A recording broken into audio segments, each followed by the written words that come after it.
जब द्वापर का अंत होने वाला था, पांडव अपना राजपाट छोड़कर जंगल में जाने वाले थे और कलियुग का आगमन होने वाला था। तो पांडव ने श्री कृष्ण से पूछा, हे माधव, कलियुग कैसा होगा? कलियुग के मनुष्य कैसे होंगे? उनका आचरण व्यवहार कैसा होगा? उस युग के मनुष्य को मोक्ष की प्राप्ति कैसे होगी? पांडव के इन प्रश्नों को सुनकर श्री कृष्ण मुस्कुराए और पांडव को जंगल में अलग अलग दिशाओं में जाने का निर्देश दिया।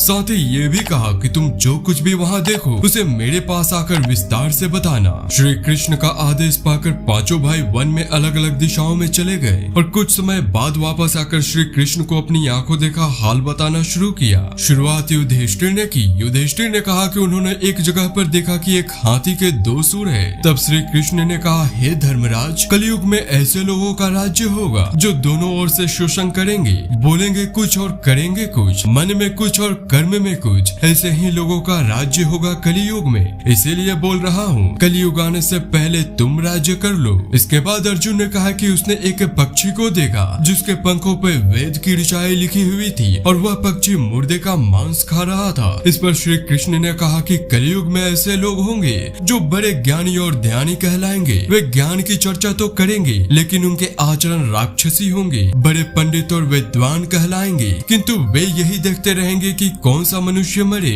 और हमारे नाम से अपना संपत्ति कर जाए। चाहे कितने भी बड़े और धनवान लोग होंगे, उनकी दृष्टि तो सदा दूसरे की धन और पद के ऊपर ही रहेगी। ऐसे लोगों की बहुतायत होगी कलियुग में। कोई कोई विरला ही संत पुरुष होगा। अर्जुन के सवालों के जवाब देने के बाद भीम ने अपना अनुभव सुनाया। भीम ने बताया कि उसने वन में देखा कि एक गाय अपने बच्चे को इतना चाट रही थी कि उस बच्चे का खून निकलने लगा। तब श्री कृष्ण ने पांडवों को इसका अर्थ बतलाते हुए कहा कि कलियुग का मनुष्य अपने बच्चों से इतना आसक्त होगा, इतना लाड दुलार करेगा जिसके कारण बच्चों का विकास ही रुक जाएगा। यदि किसी का पुत्र साधु बना तो सब उसके दर्शन करेंगे, परंतु यदि स्वयं का पुत्र साधु बना तो माता पिता दुखी हो जाएंगे, अपने भाग्य को कोसेंगे, रोएंगे कि मेरा पुत्र किस राह पे जा रहा है। कलयुग में लोग बच्चों को मोह माया और परिवार में ही बांध कर रखेंगे। इस तरह उसका जीवन वही नष्ट हो जाएगा। अंत में बेचारा अनाथ होकर मरेगा। फिर कृष्ण ने कहा कि तुम्हारे पुत्र तुम्हारे नहीं बल्कि तुम्हारी पत्नियों की अमानत है और पुत्रियां तुम्हारी अमानत है। यह शरीर मृत्यु की अमानत है और आत्मा परमात्मा की अमानत है। भीम के बाद सहदेव ने पूछा, हे श्री कृष्ण, मैंने जो देखा उसका क्या मतलब है? मैंने यह देखा कि 5-7 भरे हुए कुओं के बीच का कुआं एकदम खाली है, जो कि सबसे गहरा भी था। ऐसे कैसे संभव हो सकता है? तब श्री कृष्ण ने सहदेव और बाकी पांडवों को इसका अर्थ समझाते हुए कहा कि कलि युग में धन्य धान्य से परिपूर्ण लोग अपने पुत्र पुत्रियों के विवाह में और छोटे बड़े उत्सवों में तो लाखों रुपए खर्च कर देंगे, परंतु पड़ोस में ही यदि कोई भूखा प्यासा होगा तो यह नहीं देखेंगे कि उसका पेट भरा है या नहीं। उनका अपना सगा ही भूख से मर जाएगा और वे देखते रहेंगे। इंद्रियों की संतुष्टि, मदिरापान, मांस भक्षण और काम वासना में धन खर्च किया जाएगा। कहने का तात्पर्य यह है कि कलयुग में अन्न के भंडार होंगे लेकिन लोग भूख से मरेंगे। सामने महलों बंगलों में ऐशो आराम चल रहे होंगे लेकिन पास के ही झोपड़ी में आदमी भूख से मर जाएगा। एक ही जगह पर असमानता अपने चरम पर होगी। सहदेव के बाद नकुल ने श्री कृष्ण से अपने द्वारा वन में देखे गए दृश्य को साझा किया। नकुल ने कहा कि मैंने देखा कि एक भारी चट्टान पर्वत से गिरी और बड़े से बड़े वृक्ष भी उसे नहीं रोक पाए, परंतु एक छोटे से पौधे से टकराकर वह चट्टान वहीं रुक गई। तब इसका अर्थ बतलाते हुए श्री कृष्ण ने कहा कि कलयुग में मनुष्यों की बुद्धि क्षीण हो जाएगी, उसका जीवन पतित होगा और इस पतित होते जीवन को धन या सत्ता के वृक्ष रोकने में सक्षम नहीं होंगे, किंतु हरिनाम रूपी एक छोटे से पौधे से मनुष्यों का जीवन पतित होने से रुक जाएगा।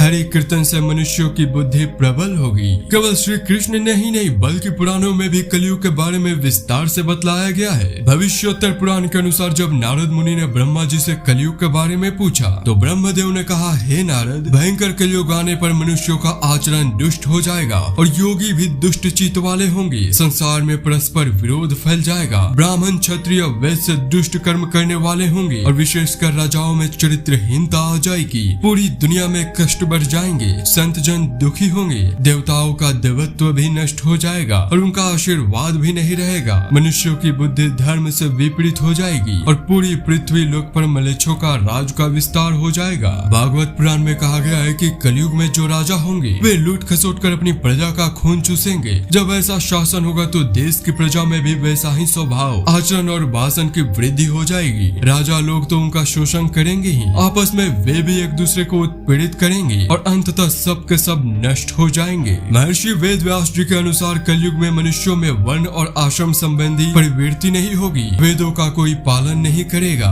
कलयुग में विवाह को धर्म नहीं माना जाएगा, शिष्य गुरु के अधीन नहीं रहेंगे, पुत्र भी अपने धर्म का पालन नहीं करेंगे। कोई किसी कुल में पैदा ही क्यों न हुआ हो, जो बलवान होगा वही कलयुग में सबका स्वामी होगा। सभी वर्णों के लोग कन्या बेचकर निर्वाह करेंगे। महर्षि वेद व्यास द्वारा कही गई ये हजारों साल पहले की बात आज सच साबित हो रही है। इसका ताजा उदाहरण हमें पाकिस्तान और अफगानिस्तान में आज मिल रहा है, जहाँ के लोग अपने पुत्रियों को चंद पैसों के लालच में बेच रहे हैं। तो दोस्तों, आपको क्या लगता है, कलियुग के बारे में श्री कृष्ण द्वारा कही गई बातें या फिर पुराणों में की गई भविष्यवाणी आज सच साबित हो रही है या नहीं? कमेंट करके अपनी राय जरूर शेयर कीजिएगा। और अगर आपको ये वीडियो अच्छी लगी तो इसे लाइक कीजिए, शेयर कीजिए अपने दोस्तों के साथ। और यदि आप इस चैनल पे नए हैं तो चैनल को जरूर सब्सक्राइब कीजिएगा, साथ में बेल आइकन पे भी प्रेस कर दीजिएगा, ताकि हमारे आने वाले वीडियोस और अपडेट्स आपको आसानी से और जल्द मिल जाए। तो मिलते हैं आपसे अगले एक ऐसे ही इंटरेस्टिंग वीडियो के साथ। तब तक के लिए take care and have a nice time ahead.